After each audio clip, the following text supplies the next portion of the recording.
Les chants travaillent, vous savez, pour ceux qui ont l'habitude, les trois plans.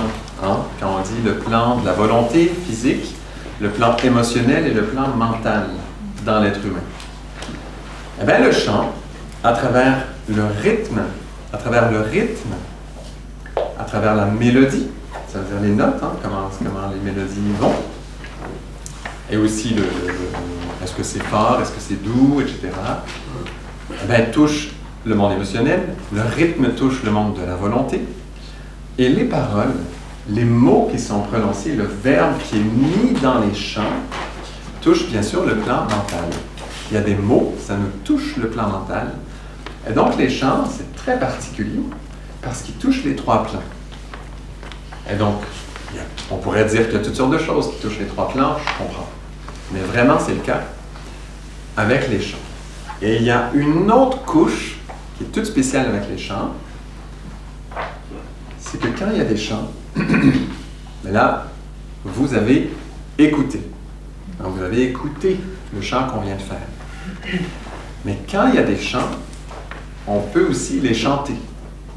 Et quand on chante, on écoute en même temps. On écoute pour s'accorder. Je ne sais pas à quel point on l'a bien fait là, mais normalement, on est supposé s'écouter. Et donc, on chante et on écoute. Pour ceux qui ont l'habitude de travailler avec moi, ça vous fait sûrement penser à quelque chose que j'adore, qui sont les deux principes. Donner et recevoir. Donc, un chant, si on reprend, c'est un être vivant qui s'exprime par le son, c'est clair, il s'exprime par le son, c'est vrai. Donc, il est comme un peu visible quand même, il est un peu entre les deux. Qui touche l'être humain dans les trois plans, donc au complet, il ne laisse pas d'espace non travaillé chez l'être humain, chez nous. Et il nous apprend comment nous polariser dans les deux principes, ça veut dire autant dans l'émissif que dans le réceptif. Vous voyez que ça, c'est très spécial. En fait, il n'y a pas beaucoup d'espace où on peut apprendre tout ça en un exercice. Je vais comparer le chant à la prière, par exemple. J'aime la prière, je prie. La prière est importante pour moi. La prière, comment elle fonctionne? Il y a des mots qui sont donnés. Parfois des rythmes, mais bon, pas si souvent que ça. Et des mélodies, des intonations, ça dépend, normalement pas tant. Et donc, en réalité, ce qu'on voit dans la prière, elle touche notre plan mental parce qu'il y a des mots. Et pour tout ce qui est du cœur et de la volonté, c'est libre à chacun. Ce n'est pas déjà mis dedans. Ça veut dire qu'on n'est pas nécessairement enseigné dans le cœur à prier. La preuve, vous regardez plein de gens prier, et ce que chacun vit dans son cœur est complètement différent. Donc, on n'a pas un enseignement précis pour le cœur, mais aussi pour la volonté, c'est pas clair. C'est pas mis dedans. Donc, quand on prie, c'est extraordinaire la prière, hein? Mais ça demande à ce que chacun fasse un travail pour développer son cœur, pour mettre tout son cœur dedans. Et aussi sa volonté, que sa volonté participe pour que la prière soit vraiment puissante. Mais comme c'est personnel à chacun, au bout de la ligne, ça fait que on pourrait dire, moi j'aime utiliser le mot un laser, on a un laser dans le plan mental parce que la prière a des mots précis qui nous donnent la ligne, c'est clair. Il y a une lumière quand même, c'est puissant. Déjà dans le plan mental, ça y est, c'est écrit, c'est très fort. Et on a un laser mental. Par contre, au niveau des émotions, au niveau de la volonté, on n'a pas un laser collectif. Ça veut dire qu'on n'a pas tous la même longueur d'onde exactement. Ce n'est pas la prière qui s'occupe de faire ça. Elle suggère des chemins, bien sûr. Et selon chacun, on avance à notre rythme. Et voilà, si on compare 10 personnes qui font un Notre Père, on vient de faire le Notre Père, là, hein, chanter. Si on compare 10 personnes qui font un Notre Père, le rythme de chacun sera probablement différent. Et l'émotion qui sera dans le Notre Père récité, probablement très différente aussi. Dans un chant, tout ça, c'est comme un laser, mais dans les trois plans. C'est extrêmement puissant. Donc le chant, ce sont des êtres, moi je dis de lumière, hein, même c'est son et lumière, on va dire, c'est un spectacle son et lumière. Parce que vraiment, dans les plans subtils, ils sont lumineux. Hein. Vraiment, moi je ne les vois pas, hein, je ne suis pas clairvoyant, ça c'est clair. Et donc, je ne les vois pas, les chants. Mais je le sais. Ils sont lumineux, ça se sent, c'est comme une évidence. Moi, je travaille avec les chants depuis maintenant bientôt 25 ans. Et c'est une évidence qu'ils sont extrêmement lumineux. Pas tous les chants, on se comprend. Il y a des musiques pas très lumineux, on est d'accord. Mais il y a des chants qui sont préparés vraiment comme des êtres de lumière, sont faits comme ça. Voilà, donc le chant fait tout ça. Donc déjà, les trois plans, on comprend. Et en plus, on apprend à donner et à recevoir. On n'a pas le choix d'écouter pour être bien dans le rythme, pour être bien accordé aux autres. Donc, nous écoutons et nous donnons quelque chose en même temps. Donc, autant dans le principe masculin que féminin, émissif, réceptif, nous apprenons à nous polariser correctement dans les trois plans. Maintenant, chaque chant est différent. Donc, il ne s'agit pas d'avoir une polarisation unique. Ce n'est pas comme si dans la vie, dans le plan émotionnel, il faut être comme ça. Et dans la volonté, comme ça. Et dans le mental, comme ça. Ça change tout le temps, évidemment. La bonne polarisation dans chaque plan, elle change en permanence. Les chants, ce sont des êtres de son et lumière, on va le dire comme ça. Ce sont des êtres de son et lumière qui ont un message particulier chacun. Ce sont des lumières d'une couleur particulière. Et ce ne sont pas tous les mêmes. Ils sont différents. Et donc, chaque chant, qu'est-ce que c'est beau d'apprendre à le connaître. Parce que quand on apprend à connaître, mais qu'est-ce qu'il fait, ce chant? On apprend une polarisation très spécifique pour un travail très spécifique. Et on l'apprend, cette polarisation-là. Maintenant, les chants avec lesquels, ceux qu'on va vous présenter, ce sont des chants qui ont été créés par un maître spirituel. Je le sais, le mot maître spirituel fait peur à certains, je ne sais pas dans la salle à quel niveau, mais en général, même si on apprécie le terme, il y a une petite partie de nous qui a peur. Je sais que c'est un terme particulier, mais disons qu'on accepte tous ensemble qu'un maître spirituel est... Parce que là, après, il faut savoir, est-ce que c'est un vrai maître spirituel? Est-ce que c'est de l'arnaque? Est-ce que c'est ici? Est-ce que c'est... On ne rentre pas là-dedans, on n'a pas le temps. Enfin, ce n'est pas le but aujourd'hui. On n'a pas fait un séminaire sur ça. Mais ils ont été préparés, ces chants-là, par un être. Et puis, ceux qu'on va présenter aujourd'hui, c'est vraiment, à l'exception du premier qu'on a fait, qui vient vraiment de la liturgie orthodoxe, et je ne suis pas certain à 100% qui l'a fait, mais très beau chant, honnêtement. Le Notre Père a quand même été donné par Jésus, et après, le chant a été créé probablement par quelqu'un de très inspiré. Moi, en tout cas, je l'adore, ce chant. Moi, je le trouve très beau, je sens qu'il est très lumineux, moi, je l'apprécie beaucoup.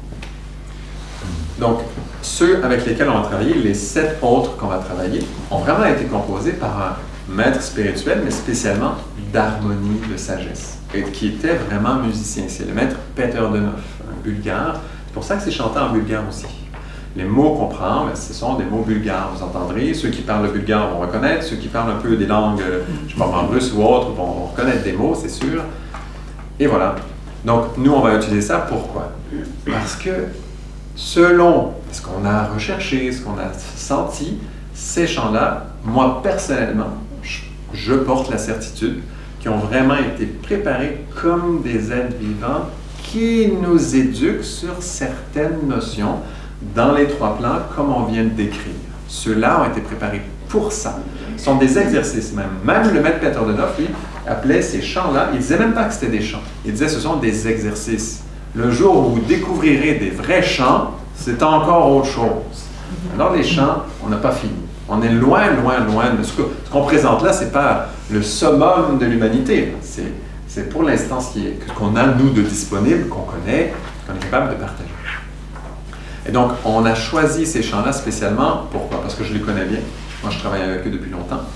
J'ai vérifié personnellement dans mon propre travail à quel point ils sont vivants, à quel point ils ont été vraiment créés pour aider l'humanité, pour éduquer l'humanité. Ceux-là. Et je ne veux surtout pas discréditer d'autres chants par ça. Ce n'est pas une sélection, un clivage, ce n'est pas du tout l'idée. Hein. Ça, c'est ce que je connais, ce que je peux partager, ce que je le sais. J'ai vérifié. Je travaille avec eux depuis environ 25 ans. Je le sais, ils travaillent. Moi, ils m'ont éduqué, ces chants. Pour ceux qui travaillent avec moi souvent, il y a des choses que vous avez reçues. Si j'étais capable de pouvoir travailler sur ça, c'est grâce à ces chants-là, en passant. Ils sont très puissants parce qu'ils nous éduquent réellement dans les 3 plans, en donnant et en recevant. C'est très spécial ce qui se passe avec ces chants. Voilà, je vais expliquer pourquoi on va chanter en bulgare, d'où ça vient quand même, il faut le savoir. C'est quand même important. Voilà. Pour la petite histoire, ceux qui savent, moi, j'ai un maître spirituel, c'est le maître Abraham Nikolai Ivanov. Son maître spirituel à lui, c'était le maître Peter Deneuf. Donc, c'est justement lui qui a écrit les chants avec lesquels je travaille. Pour que vous ayez le fil, tout simplement. C'est pas... Je ne fais pas de la propagande, là, on se comprend. C'est très, très clair. Voilà, c'est pour savoir dans quoi on s'embarque, ça vient d'où, c'est quoi ça.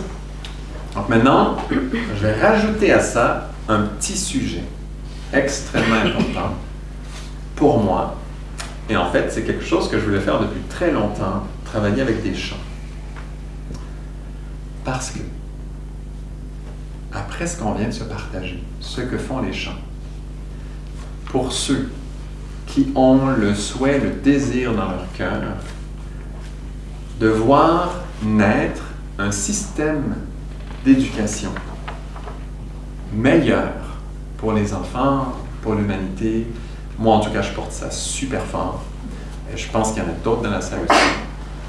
J'en parlais avec Anne hier soir et c'est quelque chose qui est souvent présent. Il y a déjà des systèmes bien, mais il y a quelque chose en dedans qui nous dit « qu'est-ce que j'ai hâte ?» Et puis en plus, des systèmes d'éducation adaptés à cette ère du Verseau, qui va vraiment nous amener à ce que les aides de lumière, c'est pas un mystère bizarre qu'on connaît même pas à moitié, qu'on connaît, duquel on a peur, imaginez-vous. Hein?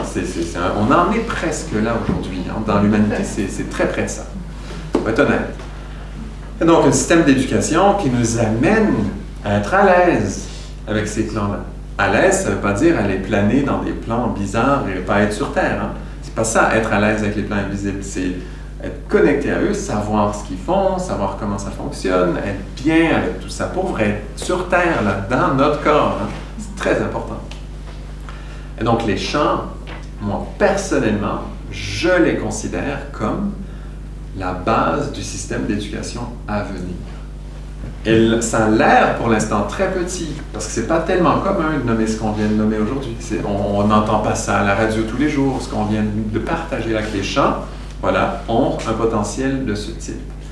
Et là, en plus, on est accueillis par les deux ailes, chanter la beauté du monde. Je me suis dit, c'est le moment, je veux dire, s'il faut dire ça un jour ensemble, partager ça, c'est maintenant. Donc, merci Anne, non, c'est un peu grâce à toi. Je n'aurais pas fait ça sans ton association. Ça me touche tellement. C'est d'arriver à faire un beau système d'éducation où les enfants, les jeunes humains que nous sommes, parce qu'on est tous jeunes, eh bien, on puisse apprendre dans cette harmonie avec l'ère du Verseau, là, dans lequel on entre, si le Verseau ne vous plaît pas, les 2000 ans qui viennent, tout simplement. Et puis qu'on soit, comme ça, adapté à ce qui s'en vient et qu'il y ait vraiment un système d'éducation qui fonctionne avec ça. Les chants représentent, au jour d'aujourd'hui, ont ce potentiel d'être vraiment une base pour l'éducation à venir. Ça a l'air peut-être comme ça un peu utopique, je comprends. Mais plus on va approfondir là ce qu'on va faire cette fin de semaine, plus cette graine va peut-être dire « j'aimerais bien finalement sortir un petit peu, là, commencer à sortir mes petits pédoncules et puis tout ça. » Les chants, ce qui est bien, c'est qu'on peut les entendre. Ils sont invisibles, mais au moins il y a le son. Donc on se rapproche. Donc c'est un peu ça qu'on se propose dans cette fin de semaine. C'est d'aller vers ces plans subtils, mais on se donne des marches. On ne va pas tout de suite essayer de voir quelque chose dans les plans invisibles tous ensemble. Et on ne fera pas ça. Ça, c'est sûr que non. Par contre, ce qu'on fait, c'est qu'on se rapproche des plans subtils. C'est extrêmement important pour la suite des choses. Et ça risque de le devenir de plus en plus. Mais pour se préparer dans ce qui vient, c'était vraiment important d'être près des plans subtils. Vous savez qu'on entend plein de nouvelles lourdes, dures, terribles de choses qui se passent déjà aujourd'hui. Et ce qui s'en vient, c'est pas impossible qu'il y ait des choses un peu plus difficiles. Ça se pourrait. Si ça va mieux, tant mieux. On va être très heureux que ça aille mieux. Mais disons que ça irait un peu moins bien. Ça va être extrêmement important pour être heureux, bien portant, en santé dans tous nos plans. Et vraiment, on se dirige vers ça. C'est 2000 ans de ça. Donc, si on y arrive, ça va être 2000 ans d'âge d'or parce qu'on va être extrêmement heureux de rencontrer ces plans-là. On va être très heureux. Quand on dit l'ère du Verseau, c'est l'âge d'or, oui, c'est vrai, c'est totalement vrai, mais il faut y arriver quand même. Et il y a des efforts à faire, puis déjà l'effort que vous avez tous fait pour être là aujourd'hui,